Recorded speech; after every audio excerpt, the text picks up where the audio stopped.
bagaimana membantah bagi mereka yang mengatakan kalau pemerintahnya dolim dan kita hanya disuruh bersabar saja. Mau sampai kapan kita tertindas? Baik, jadi kalau pemerintah zalim, terus kita diperintah bersabar saja, sampai kapan kita bersabar? Ya itulah kesabaran. Memang sabar itu nggak ada batasnya.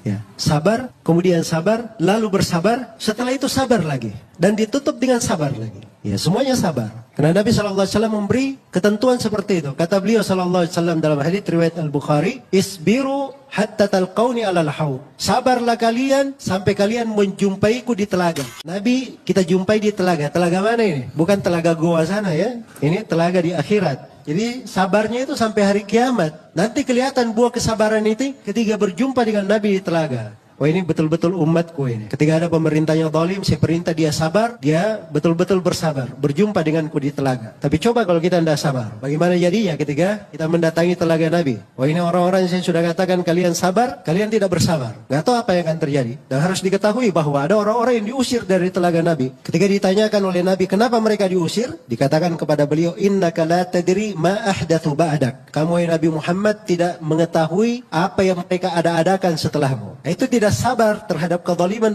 pemerintah, itu masuk di dalam mengada-adakan perkara menyelisih perintah Nabi. Itu bisa aja masuk di dalam golongan orang-orang yang terusir dari telaga Nabi SAW. Kemudian yang kedua, ini orang yang berucap seperti ini. Saya nggak tahu dia dengan pemerintah itu masalah apa? Masalah pribadi kah? Atau masalah terkait dengan kebanyakan orang? Kalau masalah pribadi, begitu cara berpikirnya, menuntut.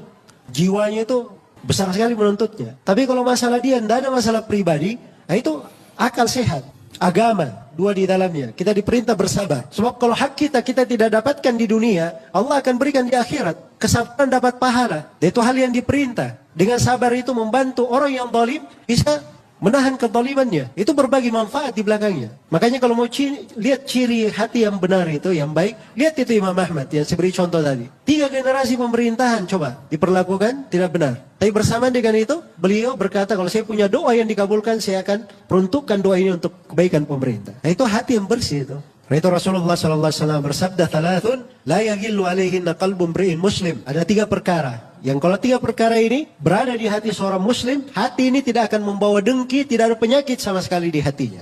Yang pertama, ikhlasul amali lillah. Dia mengikhlaskan amalan untuk Allah. Dan yang kedua, ta'atu ulatil amr. Dia taat kepada para pemimpin. Kemudian yang ketiga, waluzumu jama'atihim. Komitmen di dalam kebersamaan mereka. Di dalam jemaah kaum muslimin. Ini ciri hati yang bersih, hati yang baik, tidak ada dengki padanya. Semoga Allah Subhanahu wa taala menganugerahkan kepada kita semua hati-hati yang baik dan bersih, dan menjadikan kesabaran sebagai mahligai yang paten di dalam dada-dada kita. Innahu waliyyu dzalika wal qadiru alaih.